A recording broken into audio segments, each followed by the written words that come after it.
أعوذ بالله من الشيطان الرجيم. بسم الله الرحمن الرحيم. الحمد لله رب العالمين والصلاة والسلام على سيد المرسلين والعاقبة للمتقين أما بعد. برادران اسلام، میں نے آپ کے سامنے رمضان میں ہونے والی بدعتیں، جو مختلف بدعتیں رمضان میں ہوتی ہیں اور لوگوں میں رواج ہوتا جا رہا ہے، اس کے تعلق سے میں نے جو روزے کی نیت کے الفاظ کے تعلق سے بتایا تھا. اب دوسری بدعتیں جو رمضان المبارک کے مہینے میں ہوتی ہیں وہ یہ ہے کہ روزے کی افطاری اور ہمارا اور صحابہ کا انداز، یعنی نبی کریم صلی اللہ علیہ وسلم اور آپ کے صحابہ افطاری میں جلدی اور سحری میں تاخیر کیا کرتے تھے، لیکن ہمارے یہاں افطاری میں دیر کرنا اور سحری میں جلدی کرنا پسندیدہ سمجھا جاتا ہے. ہو سکتا ہے کہ ان کے ذہن میں یہود و نصارہ کی نقالی ہو، جو کہ احادیث مبارکہ اور نبی کریم صلی اللہ علیہ وسلم کے ساتھ، آپ کے صحابہ کے ساتھ کھلی مخالفت ہو. نبی صلی اللہ علیہ وسلم اور آپ کے صحابہ روزہ کھولتے وقت جلدی کرتے تھے، یہ نہیں کہ وقت سے پہلے کھول لیتے تھے، لیکن جیسے ہی سورج غروب ہوتا فوراً روزہ افطار کر لیا کرتے تھے، تاخیر نہیں کرتے تھے، انتظار نہیں کرتے تھے. جیسے آج ہمارے یہاں لوگ کہتے ہیں کہ احتیاطاً ہم 5 منٹ تاخیر کر لیتے ہیں، احتیاطاً ہم 5 منٹ رک جاتے ہیں. اللہ کے نبی صلی اللہ علیہ وسلم سے اور صحابہ سے ایسا ثابت نہیں ہے، بلکہ آپ صلی اللہ علیہ وسلم اور صحابہ افطاری میں جلدی کرتے تھے، یعنی جیسے ہی سورج غروب ہوا فوراً افطار کر لیا کرتے تھے. آئیے حدیث حضرت سہل بن سعد رضی اللہ عنہ سے روایت ہے کہ رسول اللہ صلی اللہ علیہ وسلم نے فرمایا، لوگ اس وقت تک ہمیشہ بھلائی میں رہیں گے جب تک روزہ کھولنے میں جلدی کریں گے.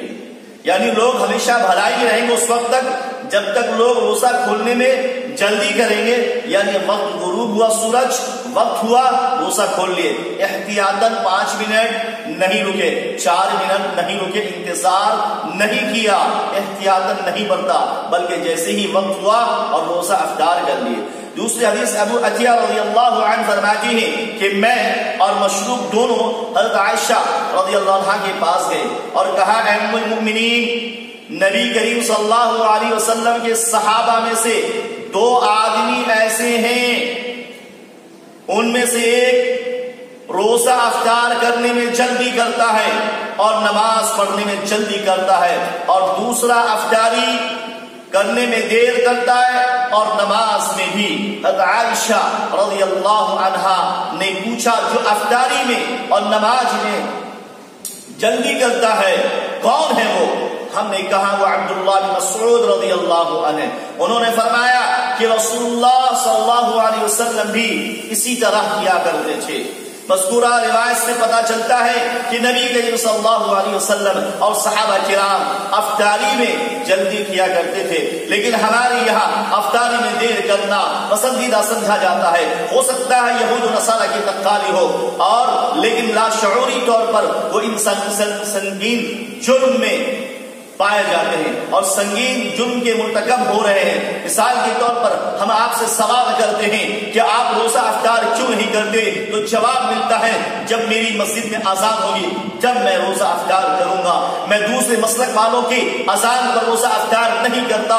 کتنی عجیب بات ہے کہ میں وہ بھی مسجد بھی مسلمانوں کی ہے اور یہ مسجد بھی مسلمانوں کی ہے، اور روزہ تمام مسلمانوں پر فرض ہے. بحیثیت مسلمان سوچئے کہ اگر کوئی صحیح عقیدہ مسلمان ہے جو وقت سے پہلے اذان دینا یا روزہ افطار کرنا پسند کرے گا، کسی کا بھی دل نہیں چاہتا تو پھر اذان سن کر وقت دیکھیے. اگر وقت کے مطابق ہے تو روزہ کھولنے میں جلدی کیجیے، اور اگر وقت کے مطابق نہیں ہے تو روزہ کھولنے میں تاخیر مت کیجیے، بلکہ رک جائیے اور فوراً جیسے ہی سورج غروب ہوتا ہے، آپ کا وقت ہوتا ہے، آپ روزہ افطار کر لیجیے. کسی مسلک والے مساجد کے اذان کا انتظار نہ کیجیے، کیونکہ جلدی کیجیے گا تو اللہ رب العالمین آپ سے بھلائی کا سلوک فرمائے گا. گویا پتہ یہ چلا ان دونوں حدیثوں سے کہ رمضان میں افطار صحابہ کرام اور نبی صلی اللہ علیہ وسلم جلدی کرتے تھے، یعنی سورج غروب ہونے کے بعد احتیاطاً تدبیراً جو ہے 5 منٹ 4 منٹ انتظار نہیں کرتے تھے، اور جو ایسا کرتا ہے وہ سنت کی مخالفت کرتا ہے۔ اللہ رب العالمین ہم سب کو ان باتوں پر عمل کرنے کی توفیق عطا